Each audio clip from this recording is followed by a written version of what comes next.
ولأغوينهم أجمعين إلا عبادك منهم المخلصين قال هذا صراط علي مستقيم إن عبادي ليس لك عليهم سلطان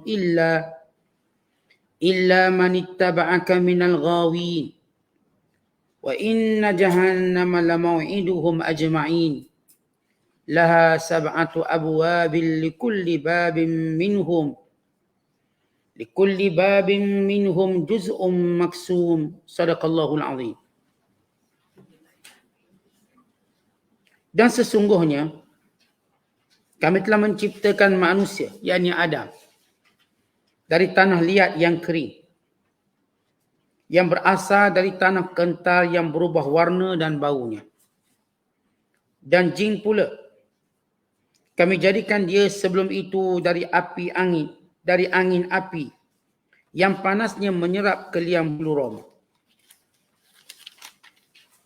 Dan ingatlah peristiwa tak kala Tuhanmu berfirman kepada malaikat, sesungguhnya aku hendak menciptakan manusia dari tanah liat yang kering, yang berasal dari tanah kental yang berubah warna dan baunya. Kemudian apabila aku sempurnakan kejadiannya, serta aku tiupkan padanya ruh dari ciptaanku, maka hendaklah kamu sujud kepadanya. Setelah selesai kejadian Adam, maka sujudlah sekalian malaikat, semuanya sekali. Melainkan Iblis, ia enggan turut bersama mereka yang sujud. Allah berfirman, hai Iblis, apa sebabnya engkau tidak turut bersama mereka yang sujud itu? Iblis menjawab, aku tidak patut sujud kepada manusia yang engkau jadikan dia dari tanah liat yang kering, yang berasal dari tanah kental yang berubah warna dan baunya. Allah berfirman, kalau demikian keluarlah engkau daripadanya, kerana sesungguhnya engkau dari sekarang ke masa depan adalah satu makhluk yang diusir. Dan sesungguhnya engkau ditimpa laknat terus menerus hingga ke hari kiamat. Iblis berkata, wahai Tuhanku, jika demikian berilah tempoh kepadaku hingga ke hari mereka dibangkitkan, yakni hari kiamat. Allah berfirman, dengan permohonanmu itu, maka sesungguhnya engkau dari golongan yang diberi tempoh hingga ke hari masa yang termaklum. Iblis berkata, wahai Tuhanku, kerana engkau telah menjadikan daku sesat, maka demi sesungguhnya aku akan memperelokkan segala jenis maksiat kepada Adam dan zuriatnya di dunia ini. Dan aku akan menyesatkan mereka semuanya, kecuali di antara zuriat Adam itu, hamba-hambamu yang bersih dari sebarang syirik. Allah berfirman, inilah satu jalan yang lurus, yang tetap aku memeliharanya. Sesungguhnya hamba-hambaku tidaklah ada bagimu sebarang kuasa untuk menyesatkan mereka, kecuali sesiapa yang menurutmu dari orang-orang yang sesat dengan pilihannya sendiri. Dan sesungguhnya neraka Jahannam itu tempat yang dijanjikan bagi sekalian mereka yang menurutmu, yang mengikutimu. Ia mempunyai 7 pintu. Bagi tiap-tiap sebuah pintu ada bahagian yang tertentu dari mereka yang sesat dan menyesatkan itu. Sesudah Allah Subhanahu Wa Taala menjelaskan tanda-tanda keesanan Allah melalui penciptaan yang pelbagai demi kemudahan manusia. Menciptakan langit, menciptakan bagi mereka bumi sebagai hamparan yang penuh dengan tumbuhan dan sumber rezeki dan kehidupan, menurunkan rezeki kepada mereka, menjadikan angin dan membantu proses perkembangan dan proses pertumbuhan pohon-pohon yang memberi manfaat kepada manusia, menurunkan hujan dari langit yang menjadi sumber minuman, bahkan sumber kesuburan, yang menghidupkan, yang mematikan, yang dihimpunkan di sisinya pada hari kiamat kelak. Maka bila Allah Ta'ala menyebut segala tanda-tanda kebesaran Allah, keesanan Allah, dan tanda-tanda yang menjadikan manusia patut akur, tunduk, patuh, taat pada Allah, Sebagaimana kita bicarakan semalam, bila Allah Ta'ala menyebut sifat Allah Ta'ala zat yang mulia, yang agung, mencipta, memberi manfaat, maka persoalannya, apakah berhala kamu buat? Apakah berhala dan sekutu kamu mencipta sesuatu? Atau memberi manfaat kepada kamu atau memberi mudarat? Tidak lain kamu mengikut kesesatan yang kamu reka sendiri dan kamu meneruskan kesesatan datuk nenek moyang kamu dengan menghilangkan fungsi akal yang disebab untuk kamu mengenali Allah. Kerana semua kejadian-kejadian ciptaan-ciptaan yang Allah Ta'ala sebutkan ini hanya dapat difahami oleh orang yang punya akal. Maka Allah Ta'ala pada ayat yang kita bacakan pada malam ini menceritakan tentang penderakan pertama yang berlaku kepada manusia, yang berlaku kepada makhluk Allah. Maksiat yang pertama yang dilakukan oleh makhluk Allah dan punca dan sebabnya. Supaya mereka mengetahui bahawa kekufuran dan maksiat itu bukanlah perkara asal manusia. Perkara asal manusia ialah mentaati Allah. Kekufuran dan maksiat itu datang dengan jiwa yang rosak. Dengan sebab-sebab yang buruk yang ada dalam makhluk yang diciptakan oleh Allah Ta'ala. Maka Allah bawakan kisah kejadian Adam AS dan sejarah ciptaan Adam dan juga makhluk-makhluk yang lain iaitu jin dan tentang apa yang berlaku selepas penciptaan ini dan bagaimana boleh berlakunya penderakan pertama di kalangan makhluk Allah SWT. Pada ayat yang kita bacakan iaitu ayat yang ke-26 sehingga ayat 44 dan surah Al-Hijr surah ke-15 ini pada juzuk yang ke-14 kata Allah, walaqad khalaqnal insan, sesungguhnya kami jadikan manusia. Lepas Allah Ta'ala sebut tentang Allah ciptakan langit. Sebab Allah Ta'ala menyebut Allah menciptakan bulan, bintang dan sebagainya. Bukan selepas Allah Ta'ala menyebut tentang penurunan Al-Quran dan sebagainya, maka Allah pergi kepada tanda kebesaran Allah pada ciptaan manusia itu sendiri. Kalau sebelum ini diceritakan tentang alam langit, kemudian alam bumi, yang ciptaan langit, matahari, bulan, bintang dan segala planet-planetnya, kemudian bumi yang terbentang, gunung ganang, berkait dengan rezeki di muka bumi ini, tumbuh-tumbuhannya, angin yang mendebungakan. Maka sekarang Allah Ta'ala cerita tentang nikmat Allah pada kejadian manusia. Maka kata Allah, sesungguhnya kami jadikan manusia min salsalin, daripada tanah yang kering, min hama'in masnun, dan tanah hitam yang berbau. Kalau kita melihat proses kejadian manusia, bahasa mudah dalam bahasa Melayu kita sebut Allah Ta'ala ciptakan manusia daripada tanah. Ini terjemahan mudah. Tetapi kalau kita lihat uslub balaghah Al-Quran, kadang-kadang Allah menyebut dengan perkataan tanah, itu perkataan dalam bahasa Turab. Kadang-kadang Allah menyebut perkataan tin. Kadang-kadang Allah Ta'ala menyebut perkataan hama'in. Kadang-kadang Allah menyebut perkataan salsal. Kesemua perkataan-perkataan ini kalau kita terjemah bahasa Melayu maknanya tanah, pasir. Tetapi dia ada makna yang berbeza untuk setiap unsur-unsur tanah ini. Bermula daripada Allah Ta'ala ciptakan manusia daripada turab, yakni tanah kosong yang tak bercampur dengan air. Kemudian kepada tin, yakni tanah yang bercampur dengan air. Kemudian kepada hama'in masnun, iaitu tanah hitam yang berbau, yang berubah-ubah bentuknya. Sehingga Allah Ta'ala menciptakan manusia bersalsal, yakni tanah kering, yang belum lagi dibakar oleh api. Jadi kalau tuan-tuan biasa tengok orang buat labu sayung atau dibuat tembikar, proses diambil daripada tanah yang kering, kemudian dicampur air, kemudian diuli tanah tadi, maka mula berubah warna dan mula berbau. Kemudian proses seterusnya ialah dia akan dijemur sehingga dia menjadi kering, dipanggil salsal.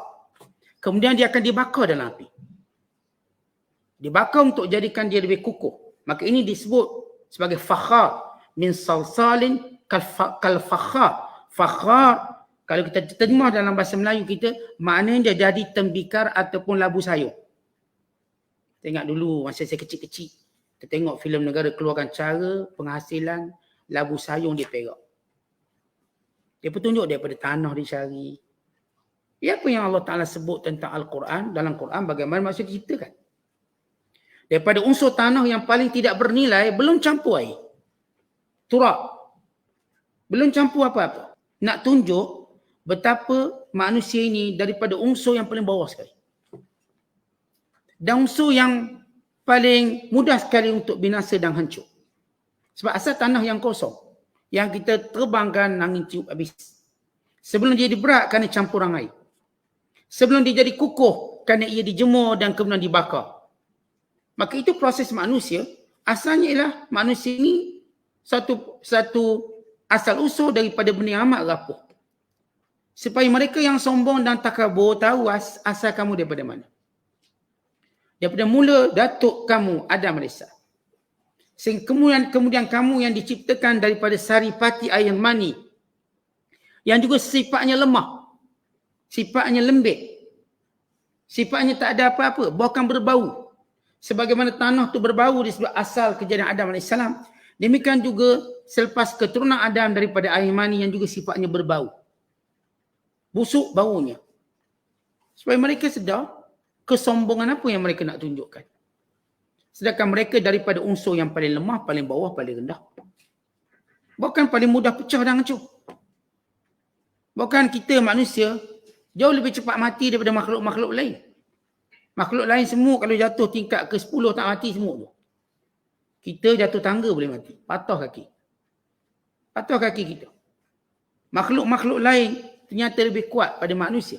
Tiba-tiba manusia yang segala daripada punca kejadian itu lemah boleh sombong. Maka Allah sebut balik asal kejadian manusia. Kemudian Allah menceritakan tentang bagaimana berlaku penerakan. Kata Allah, wal jan khalaqnahu min qabl, dan kami jadikan jin sebelum manusia. Sepakat para ulama bahawa jin dijadikan lebih dahulu daripada manusia.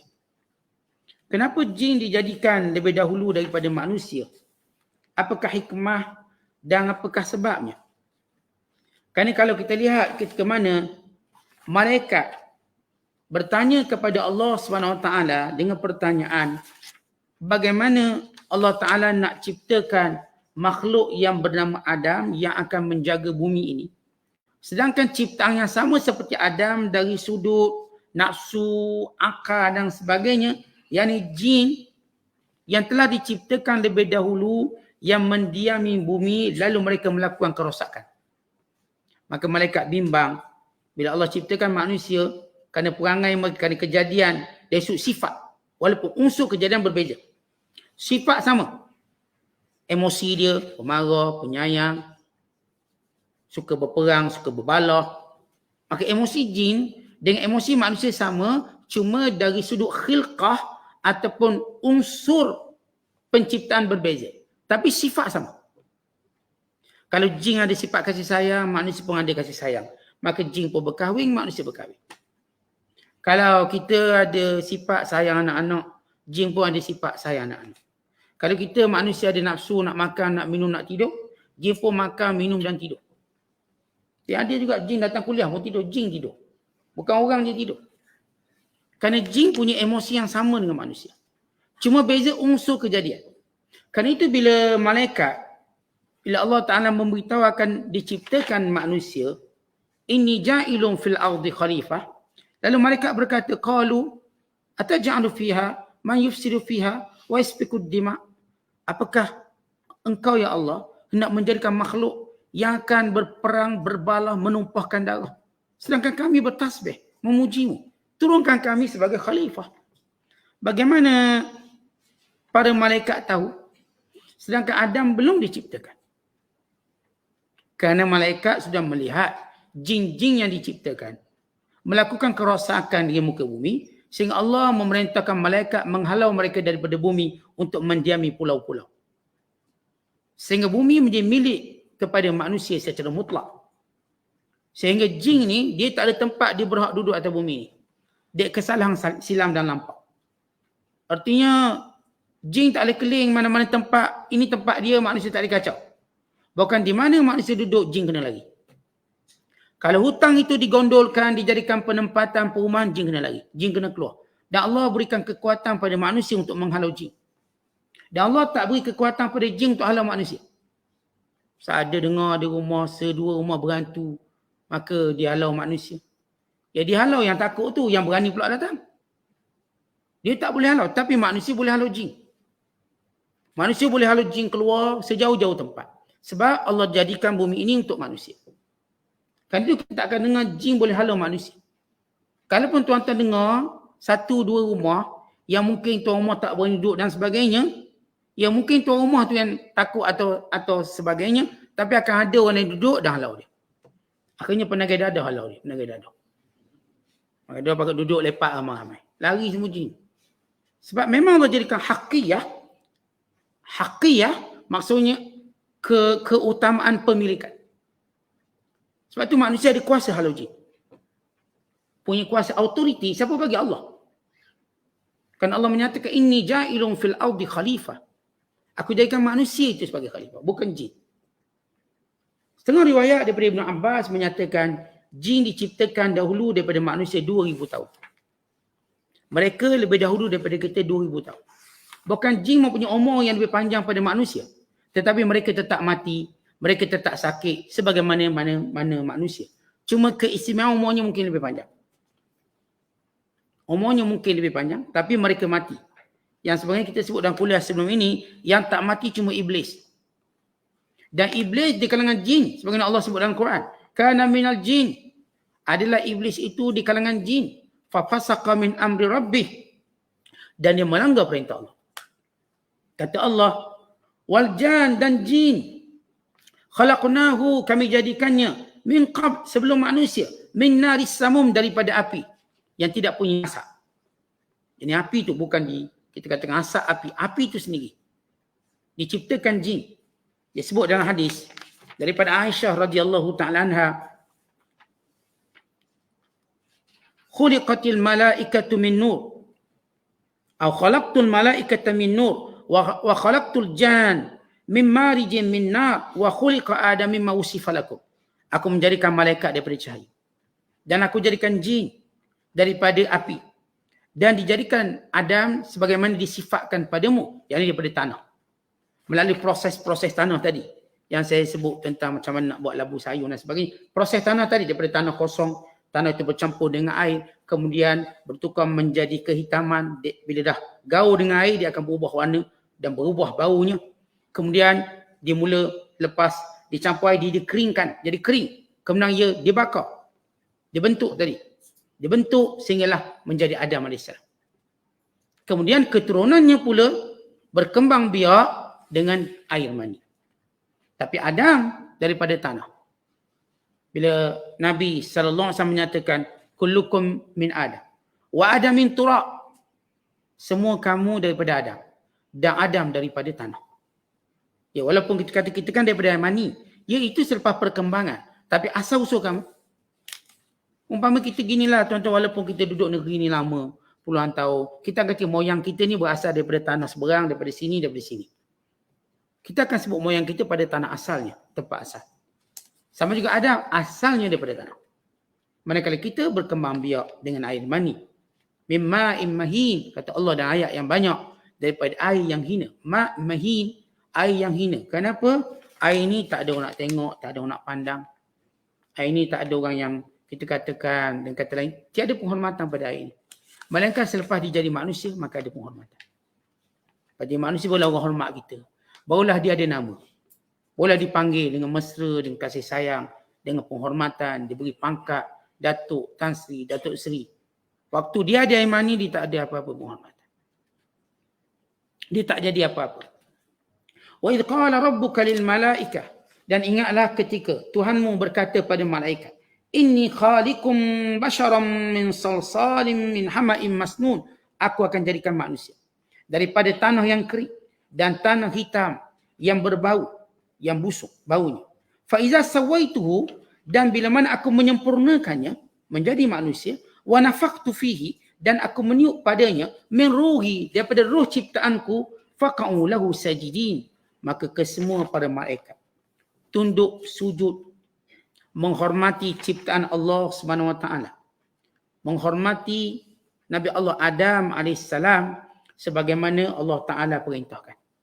Kemudian kata Allah dalam firman-Nya lagi, fasajadal malaikatu kulluhum ajma'un. Maka seluruh malaikat sujud. Sepakat ulama tafsir, yang dimaksudkan sujud di sini ialah penghormatan. Yang dimaksudkan di sini bukanlah sujud ibadat, tetapi ia adalah sujud menghormati. Bila mana Adam AS diciptakan, manakala Iblis, kata Allah, illa iblis aba, melainkan iblis aba, tak nak. Aba ni maknanya engkar sambil sombong. Itu perkataan aba atau masdar ibaan. Aba, ya'ba, ibaan. Apa maksud ibaan ataupun ya'ba? Dia tak nak sambil dia sombong. Bukan sekadar tak nak ikut perintah, tapi sombong dia kerana melihat dia lebih baik. An yakuna ma'as sajidin, untuk bersama dengan malaikat-malaikat yang sujud. Diriwayatkan dalam hadis daripada Anas, lamma sawwarallahu ta'ala Adam alaihi salam fil jannah, tarakahu ma syaa Allah an yatrukahu, faja'ala iblis yutifu bihi wa yanzuru ma hu, lamma ra'ahu ajwaf, arafa annahu khuliqa khalqan la yatamalak. Ketika mana Allah Ta'ala menyempurnakan bentuk Adam, tetapi belum meniupkan roh, maka Allah biarkan fizikal Adam tanpa roh untuk satu tempoh. Kemudian dalam tempoh di mana Adam belum ditiupkan roh, maka Iblis mengambil peluang ini meninjau Adam. Maka dia pun tengok Adam. Dia keliling tengok Adam. And then dia tengok ruang-ruang, ada mulut, ada telinga. Ini ajwaf, ini ciptaan yang punya lubang. Bila ada lubang ni senang masuk. Lalu Iblis mula masuk ke dalam manusia. Masuk ikut telinga, keluar, ikut bontot, keluar ikut depan, keluar, ikut bebas. Maknanya manusia ni ada banyak pintu masuk. Dan memang pintu-pintu masuk itu menjadi pintu keluar masuk syaitan dan Iblis sepanjang zaman. Ini lubang hidung kita. Sebab itu Rasulullah suruh kita sedut air dalam hidung. Kerana syaitan tidur di lubang hidung. Sebab yang disebut dalam hadis yang sahih. Demikian juga telinga kita. Demikian juga mulut kita. Sebab itu bila kita nguap, maka kita tutup. Kata Nabi SAW, fa inna syaitan yadkhulu min. Syaitan masuk ikut mulut. Mana-mana ruang, yang mana ada lubang, maka syaitan mengambil peluang untuk masuk. Kita seorang suami mendatangi isteri, maka dia kena baca doa perlindungan syaitan. Supaya nanti bila air mani yang keluar bersama, maka tiada pengaruh syaitan. Dan demikian kita berak, maka kita baca doa lindung dari syaitan. Supaya lubang-lubang ini tidak dipengaruhi syaitan. Dan syaitan, Iblis ni tahu, bila dia keliling Adam, dia tahu ini manusia lemah. Fa'innahu la yatamala. Dan manusia ini kata, Iblis ni, dia pandai, Allah beri dia ilmu. Allah Ta'ala beri dia ilmu. Macam tuan-tuan tengok orang jahat-jahat, dia pun pandai ilmu. Sebab tu dia boleh rompak bank. Kalau dia tak ada ilmu, dia tak boleh rompak bank. Dia boleh tutup CCTV. Dia boleh rompak ratus juta. Maka, bapa pada penjenayah ni Iblis, dia pandai. Tapi pandainya tak digunakan untuk beriman, tapi untuk dengki. Maka dia tengok Adam ini ialah makhluk la yamliku daf'al waswas anhu. Makhluk yang tak mampu menahan godaan. Tu tuan-tuan, kita makhluk tak tahan dengan godaan. Tengok C 50%, berebut tu. Tu baru C 50%. Tengok ada tawar murah, berebut. Kita benda-benda, dorongan-dorongan syahwat, kita tak tahan. Benda-benda yang ajakkan ibadah, ini kita lemah. Bila Iblis tahu, dia mengetahui dia patut, dia lebih layak untuk dihormati. Ini lemah. Tanpa dia melihat, memanglah manusia itu lemah. Allah sebut dalam ayat yang lain, wa khuliqal insanu dha'ifa, diciptakan manusia itu lemah, tetapi dia lupa lemah manusia ini dipelihara oleh Allah dan mereka jadi kuat. Umpama lemah manusia seperti lemahnya bayi, tapi ada ayah yang jaga dia. Umpama lemahnya anak-anak ayam, memang nampak dia lemah, tapi ada ibu yang jaga dia. Cuba ambil, maka ibu dia datang. Memang manusia ini lemah, waktu dia minta perlindungan kepada Allah, maka Allah jaga dia. Maka syaitan tidak boleh mendekatinya. Waktu dia bertawus kepada Allah, maka ifrit pun tak boleh mendekatinya. Iblis pun tak boleh dekati dia. Sebab itu setiap pergerakan kita berdoa, maka datang pertolongan Allah. Maka syaitan semua tak boleh nak menguasai kita. Kita tidur, diikat kita. Kata Rasulullah bila tersedar, dia menyebut nama Allah, maka terputus satu ikatan. Dia berwuduk, maka terputus satu lagi ikatan. Dia solat, maka terputus semua ikatan. Fa'asbaha nasyitan tayyiban nafs.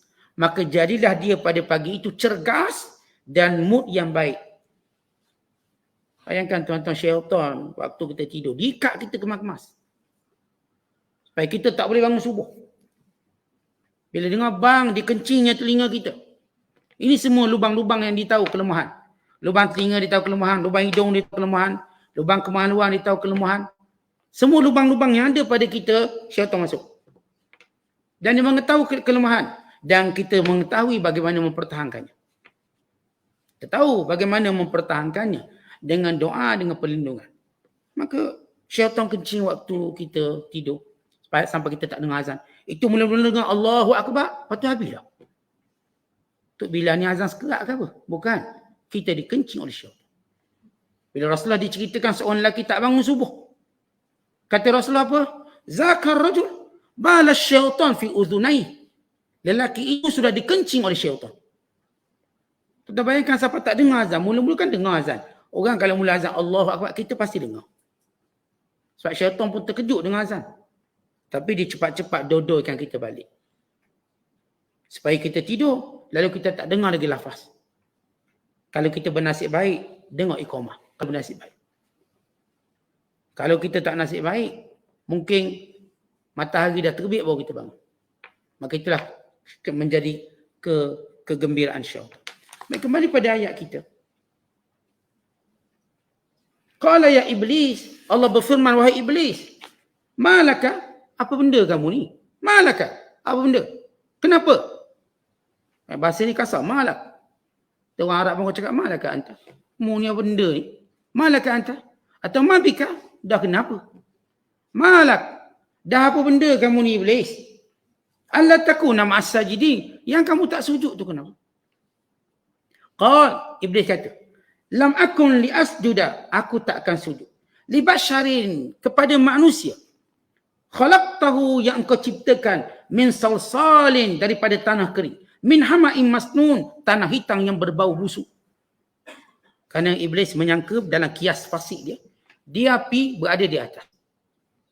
Tanah berada di bawah. Dia sentiasa menyangka di atas itu lebih baik pada di bawah. Dia tak tahu yang di atas itu ialah bangkai ikan. Yang di bawah itu ialah ikan yang hidup, yang segar. Yang duduk terapung ke atas itu cuma buih-buih. Yang berada pada dasarnya itu ialah sesuatu yang kekal. Tapi iblis menggunakan, sebab orang kalau sombong, dia akan menggunakan kias yang fasik. Siapa pun sombong atas dunia, dia akan gunakan kias fasik. Tuan-tuan, walaupun kesombongan tadi dia nampak macam ada asas dia. Dia lupa bahawa kemuliaan itu yang menentukannya Allah, bukan dia. Sama juga kadang-kadang orang tu kata, tak apa, kita kuat, kita boleh menang. Ini kias fasik. Dia lupa bahawa kemenangan itu Allah yang bagi, bukan dia. Kan kita kadang-kadang dah lupa rasa sombong, rasa gagah sangat. Saya gagah, saya boleh menang. Dia lupa yang beri menang itu bukan kekuatan kita. Akhirnya kita lihat gegasi-gegasi orang-orang ataupun kita sebut, kalau dalam mainan sukan lah, pemain-pemain terhanda di dunia, pasukan yang terhanda tiba-tiba kalah. Padahal dia ada pemain kesebelasan yang terbaik di dunia, yang dibeli, yang dipilih, tiba-tiba kalah yang daripada pasukan underdog. Pasukan yang biasa-biasa. Kerana bila seorang sombong bercakap, dia beri kiasan, saya kan orang besar, dia kecil, saya boleh menang. Saya duit banyak, dia duit sikit, saya boleh beli tu, boleh beli ni. Dia lupa semua benda itu dalam anugerah pemberian Allah. Tentang kita cerita gila. Ada orang mungkin, kita kata dia belajar bisnes, sekian-sekian. Dia kata, aku dengan belajar bisnes, aku tahu cara nak buat duit 1 juta. Beri satu kerja, aku boleh create peluang ataupun keuntungan 1 juta. Baik tukar gunting, saya boleh buat. Baik tukar gunting, mula-mula gunting 10 orang. Letak dengan harga sekian. Kemudian 10 orang, letak harga sekian. Dah masa 6 bulan, jutawan. Ni teori. Okay, mereka yang bagi coaching-coaching bisnes kan tahu benda ni. Macam mana nak jadi jutawan dalam masa sebulan. Okay, berapa penduduk negeri tu? Daerah tu, okay, ada 100,000. Baik, kita nak ambil 2,000 sasaran kita. Kita nak jual produk sampai pada 2,000 ni. Kita akan jual banyak ni. Sekian-sekian. Ni teori. Ini semua teori. Geng-geng coaching tahu lah.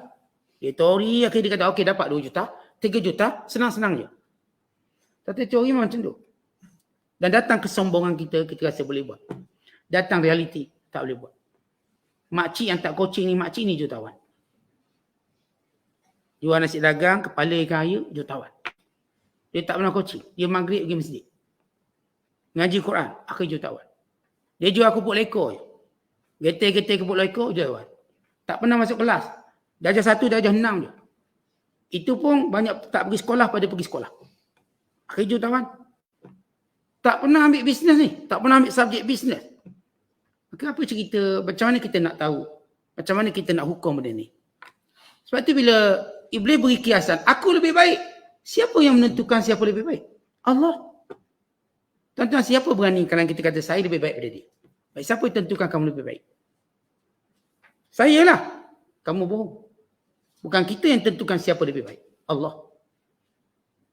Akhirnya bila kita sombong, kita mengaku kita lebih baik, maka Allah merendahkan kita dan mengangkat orang lain. Maka Iblis silap kiasannya kerana sombong dia, satu. Yang kedua, dia menggunakan ilmu yang milik Allah. Apa dia? Yang menentukan siapa yang paling baik. Itu bukan ilmu kita, tuan-tuan. Sebagaimana bukan ilmu kita nak suruh, nak kata orang ni masuk syurga, orang ni masuk neraka. Itu bukan ilmu saya dan bukan ilmu tuan-tuan. Kita cuma boleh kata perangai ni boleh masuk neraka. Tapi saya tak berani kata fulan bin fulan masuk neraka. Saya tak berani. Hatta kalau dia orang kafir pun saya tak berani kata dia neraka. Barangkali kesudahannya masuk Islam. Kita pun baca sejarah Ikrimah bin Abi Jahal. Bapa kafir. Nak bunuh Rasulullah. Tapi bayangkan di saat beberapa tahun sebelum kewafatan dia memeluk Islam. Bukan dia mati syahid. Dalam peperangan Mu'tah. Dalam peperangan Yamamah. Dia mati syahid. Dan sebaik-baik syuhada. Siapa sangka anak kepada Abu Jahal? Benih yang jahat. Tiba-tiba Allah pilih menjadi syuhada. Ini benda-benda yang menjadikan kita tak nak, kita jangan campur ilmu Allah. Iblis silapan dia banyak. Waktu dia kata aku lebih baik pada dia. Lalu apa kata Allah? Qala fakhruj minha. Keluar kamu daripada kemuliaan ini, fa innaka rajim, kamu terus dilaknat, direjam sampai hari kiamat. Perkataan rajim maknanya kamu akan terus menjadi ahli neraka, kekal. Tak ada lagi taubat untuk kamu. Rajim. Sebab dia engkar perintah direct dari Allah. Tuan-tuan, di sana ada beza perintah direct dari Allah, perintah melalui perantaraan.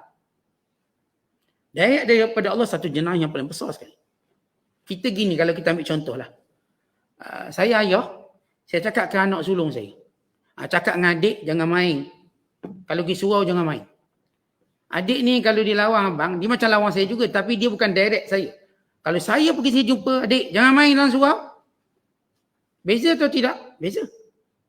Yang ni arahan, saya beritahu pada anak sulung, beritahu adik ni jangan main. Yang satu lagi arahan direct dengan saya. Jangan main. Maka keingkarannya lebih besar. Allah direct cakap pada Iblis, sujud. Iblis tidak diberitahu melalui Rasul. Sebab tidak ada Rasul waktu itu. Direct Allah beritahu dia, Iblis, sujud. Maka dia engkar. Maka kata Allah, fakhruj. Tentang kita kalau lawan bos direct, kena pecah. Lawan manager okey lagi. Mungkin kita boleh twist cerita. Tapi lawan direct bos, bos kata, mudah lawan aku, jangan kerja dengan aku. Maka ini lawan Allah. Maka kata Allah, fakhruj minha. Keluarkan kamu daripada sini. Fa innaka rajim, kamu dilaknat sampai hari kiamat. Wa inna alaikal la'nah, bagi kamu laknat ila yaumiddin, sehingga hari kiamat. Qala Rabb. Lalu Iblis tahu dia dah tak ada pengampunan. Dia sudah tidak ada taubat. Sebab ia laknat. Dan ia perkataan rajim. Dua kalimah besar. Rajim satu, laknat satu. Lalu Iblis dah halang-halang jahat, biar jahat betul. Iblis kata, Tuhanku, fa'anzirni ila yaumi yub'atsun. Berikan umur yang panjang sehingga hari kebangkitan. Kita dah sebut dalam kuliah kita sebelum ini. Sepakat ulama yang panjang umur cuma Iblis. Setan-setan lain mati. Jin-jin lain mati. Kata Ibn Abbas, Al-jinnu yamutun illa iblis. Jin-jin semua mati melainkan iblis. Dan kita kena tahu iblis ini spesies jin. Dia spesies jin. Maka daripada lahir jin-jin yang jahat yang disebut sebagai maradah. Maradatum minal jin, dan satu hadis maradah yakni pelampau-pelampau di kalangan jin. Yang datang terus daripada zuriat iblis. Iblis daripada zuriat jin. Dia bukanlah makhluk pertama jin. Tidak. Jin dia tak ada yang pertama. Ia berbeza dengan manusia. Manusia ada yang pertama, Adam. Jin ni kalau kita sebut macam beranak anak kambing lah, ataupun beranak anak tikus. Beriok macam tu. Beriok atau beriok. Beriok ni maksudnya banyak lah. Dia kalau kuliah lama macam tu, beriok. Dia anak-anak dia ramai sekaligus. Maknanya Allah ciptakan jin sekaligus. Dia bukan cipta bapak jin dulu, Allah keluar anak jin. Tak. Jin sekaligus, maka berkembang biak. Maka daripada iblis berkembang biak satu puak. Yang jin ni berkembang biak satu puak. Yang membiak daripada iblis ni semua jahat-jahat. Maradah. Ini kita katakan yang disebut sebagai syaitan. Kata syaitan yang cenderung kepada kejahatan. Syaitan juga memberi maksud jauh dari Allah. Ini syaitan. Maka Allah Ta'ala kata, kamu je aku beri panjang umur. Jadi jangan kata jin lain panjang umur. Jin lain juga mati. Sama ada mati kena petir ke, dia mati kerana perbuatan manusia, perbuatan sesama dia. Mereka juga berperang, bergasak sama mereka. Mereka mati sebagaimana manusia mati. Yang mati sakit, mati sakit. Yang mati kerana bergaduh, mati bergaduh. Yang mati kerana berperang, mati kerana berperang. Yang kena heart attack, heart attack. Maka sifat dia sama. Dia selalu mati dan punca kematian dia. Kemudian kata Allah, qala fa innaka minal munzarin. Baik, kamu diberi tempoh sehingga hari kiamat. Ila yaumil waqtin ma'lum, pada hari yang maklum. Apa maklum? Kiamat. Maklum hari itu. Qala rabbi, iblis berkata, Tuhanku, bima aghwaytani, kerana aku sudah sesat. La uzayyinanna lahum, akan kuhiasi segala kejahatan di muka bumi ini, wala ughwiyannahum ajma'in, dan dengannya aku sesatkan manusia. Iblis kata, semua benda-benda maksiat dia akan hias. Ini pakar dekorasi.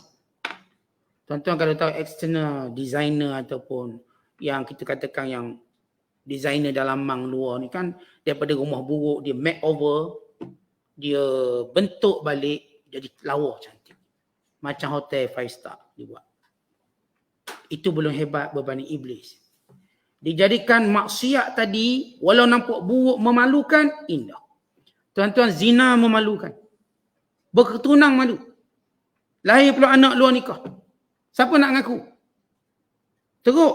Tapi iblis belum menghiaskannya sehingga yang nak berzina tak fikir benda tu semua. Lalu mereka pun berzina. Maka mereka dipalit aib selama hidup mereka. Lihat bagaimana iblis buat. Dan demikian juga kejahatan lain. Bunuh orang. Waktu dia marah, dia mengamuk, dia tak peduli, dia nak bunuh semua orang. Dia rasa macam bagus benda tu. Lepas tu dia menyesal sama hidup. Lihat bagaimana iblis menghiasi kejahatan. Sebab tu tuan-tuan, bila kita lihat kejahatan-kejahatan, bertaawuz kepada Allah supaya kita nampak rupa bentuk yang sebenar. Biar kita nampak ni zina dengan bentuk yang sebenar. Biar kita nampak riba dengan bentuk yang sebenar. Biar kita nampak rasuah dengan bentuk sebenar, nescaya kita jijik. Nescaya kita menjauhinya. Tapi kalau kita tak bertaawuz, akhirnya maksiat-maksiat ini telah dihias cantik oleh iblis. Itu kita tengok. Bila kita tengok bini kita macam tak lawa dah. Bini orang kita nampak lawa. Tapi bila bini orang tu jadi bini kita pula nampak tak lawa balik. Begitu seterusnya kehidupan manusia. Siapa yang tazin? Syaitan. Sebab itu kita bertaawuz kepada, kita berlindung pada Allah. Biar tak nampak benda-benda buruk itu lawa. Biar kita nampak setiap benda itu dengan hakikat dia. Ni bini orang, jangan usiklah bini orang. Kita tahu. Ini benda mungkar, jangan usiklah itu benda mungkar. Ini duit orang, jangan seronoklah duit orang. Maka semua benda itu biar kita nampak pada realitinya. Kata Allah dalam pengakuan iblis sendiri, illa ibadaka minhumul mukhlasin, melainkan hamba-hambamu yang benar-benar ikhlas padamu ya Allah, maka aku tak boleh buat apa-apa. Qala, Allah berkata, haza siratun alayya mustaqim, hanya ini jalan yang lurus. Inna ibadi laysa laka alaihim sultan, Wahai iblis, kamu tak mampu menguasai hamba-Ku. Sebab aku yang jaga mereka. Illa manittaba'aka minal ghawin. Melainkan yang memang pilih nak ikut kamu. Maka ini satu tempelak kepada musyrikin Mekah. Kamu yang pilih untuk ikut syaitan. Allah dah tunjuk dalil dan bukti tentang kebenaran Nabi Muhammad sallallahu alaihi wasallam dan tentang keesaan Allah. Tapi kamu tetap nampak berhala itu Tuhan. Maka kamu ialah orang yang mengikutinya. Mengikuti syaitan. Wa inna jahannama. Dan sesungguhnya jahannam itu kepada pengikut pada syaitan. La maw'iduhum ajma'in. Janji Allah kepada mereka semua. Laha. Bagi neraka jahannam ini. Sab'atu abwabin. 7 pintu. Likulli babin. Minhum juz'un maksum. Bagi setiap pintu itu ada kelompok yang memasukinya. Berhubung dengan neraka jahannam ada 7 pintu. Setengah ulama menyatakan dimaksudkannya ialah 7 tingkat. Tabaqah 7 tingkat. Tapi tingkat neraka bersifat ke bawah. Dipanggil darakat. Tingkat syurga dipanggil atas. Disebut darajat. Darajat 7 tingkat ke atas. Mereka neraka di 7 tingkat ke bawah dipanggil darakat. Dan ini dimaksudkan dalam firman Allah Ta'ala. Innal munafiqina fid darkil asfali minan nar. Orang munafik berada di paling bawah darakat. Dark. Tingkat bawah sekali. Yang ni azab paling teruk sekali.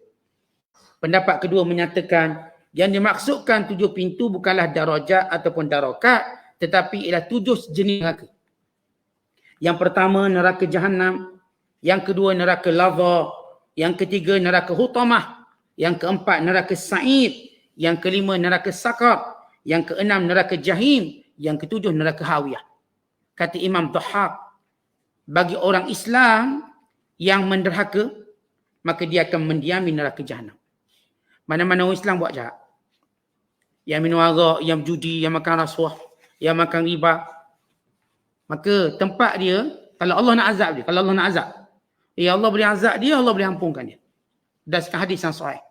Siapa pun orang Islam yang buat dosa, maka Allah wa imma mengazabkan dia, wa imma Allah ampunkan dosanya, wa imma Allah Ta'ala menerima syafaat mana-mana hamba yang soleh bagi menjadikan dia dibebaskan. Tapi neraka jahannam ini tempat orang Islam yang jahat yang buat dosa. Yang kedua ialah neraka lazah. Ia menjadi milik Yahudi. Yahudi duduk dalam neraka lazah. Yang ketiga hutamah. Hutamah akan didiami oleh orang-orang Kristian, Nasara. Kemudian sa'ir akan didiami oleh sa'ibin. Sa'ibin penyembah bintang, penyembah bulan. Kemudian yang kelima iaitu sakar akan didiami oleh penyembah api, majus. Yang keenam jahim akan didiami oleh musyrikin, penyembah berhala. Dan yang ketujuh ialah orang munafikin. Munafikin neraka bernama hawiyah. Maka ini dimaksudkan sama ada makna 7 darjat atau darakat atau 7 jenis neraka. Yang setiap neraka itu ada kelompok dan kumpulan yang diazab oleh Allah Ta'ala. Wallahu a'lam. Assalamualaikum.